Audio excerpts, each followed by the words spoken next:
প্রিয় ভাই বোনেরা, আজ স্বৈরাচার পালিয়ে গিয়েছে। বাংলাদেশ, বাংলাদেশের মানুষ এখন স্বৈরাচার মুক্ত।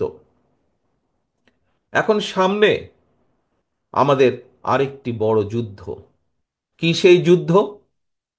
যেই সংগ্রাম, যেই আন্দোলন বিগত 16 বছর যাবত এই দেশের মানুষ, বিশেষ করে রাজনৈতিক দলগুলোর নেতাকর্মীরা করেছিল মানুষের সহযোগিতা নিয়ে, মানুষের সমর্থন নিয়ে, সেই অধিকারকে, যে অধিকারকে প্রতিষ্ঠিত করার জন্য সেই অধিকারগুলোকে পর্যায়ক্রমিকভাবে আমাদের এখন প্রতিষ্ঠিত করতে হবে। এই গোলাম রাব্বানীরা যারা শহীদ হয়েছে, যারা নিজের জীবন দিয়েছে, তাদের লক্ষ্য কি ছিল? প্রথম লক্ষ্যই তাদের ছিল মানুষের রাজনৈতিক অধিকারকে প্রতিষ্ঠিত করা, মানুষের বাক স্বাধীনতাকে প্রতিষ্ঠিত করা। কারণ খুব সহজ কথায় যদি আমরা বলি, এই যে মানুষগুলো আপনারা এখানে যারা বসে আছেন অথবা দাঁড়িয়ে আছেন, যারা এই আজকের এই সমাবেশে উপস্থিত হয়েছেন, বিভিন্ন কথা শুনেছেন, প্রত্যেকটি মানুষের বিভিন্ন বিষয় আছে। কেউ এখানে কৃষক আছেন, কেউ এখানে ছাত্র আছেন, কেউ এখানে বিভিন্ন পেশার শ্রমিক আছেন।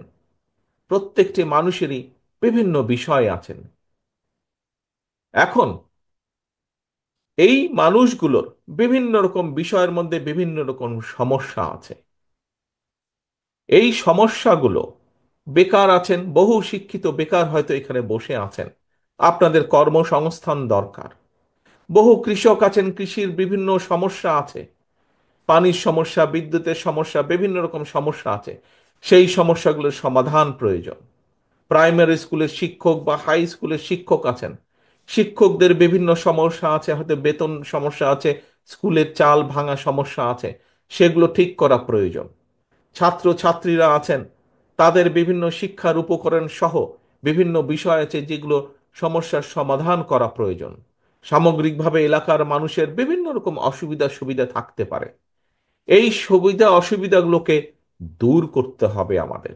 এবং এই সমস্যার যদি সমাধান করতে হয়, কৃষকের সমস্যার সমাধান যদি করতে হয়, অথবা সমস্যা অন্তত কমিয়ে আনার উদ্যোগ যদি গ্রহণ করতে হয়, শিক্ষার যদি বা সমস্যা কমিয়ে আনার উদ্যোগ গ্রহণ করতে হয়, এই যে এতগুলা মানুষ আপনার এখানে আজকে উপস্থিত হয়েছেন, প্রত্যেকটা মানুষেরই স্বাস্থ্য সংক্রান্ত বিষয় একটি আছে, গুরুত্বপূর্ণ বিষয় জীবনের।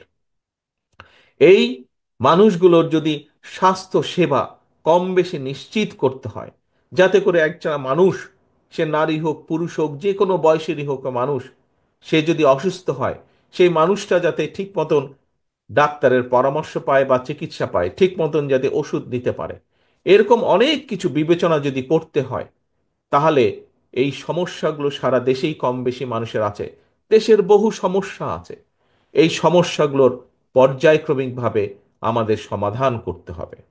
এখন এই সমাধানগুলো করতে হলে নিশ্চয়ই কাউকে তো থাকতে হবে যারা আপনাদের এই সমস্যার সমাধানগুলোর কথা তুলে ধরতে পারে। গোলাম রাব্বানীরা চেয়েছিল দেশে এমন একটি সিস্টেম দেশে থাকুক, এমন একটি ব্যবস্থা দেশে ধীরে ধীরে গড়ে উঠুক, যাতে করে আপনাদের সমস্যাগুলো, এলাকার মানুষের সমস্যা, সমগ্র দেশে গ্রামে গঞ্জে শহরে ছিটিয়ে থাকা হাজারো কোটি লক্ষ কোটি মানুষের যে সমস্যা, সেই সমস্যাগুলো নিয়ে যাতে কিছু মানুষ কথা বলতে পারে, এবং সরকার যাতে বাধ্য থাকে দেশের মানুষের সমস্যাগুলো, দেশের সমস্যাগুলো সমাধান করার।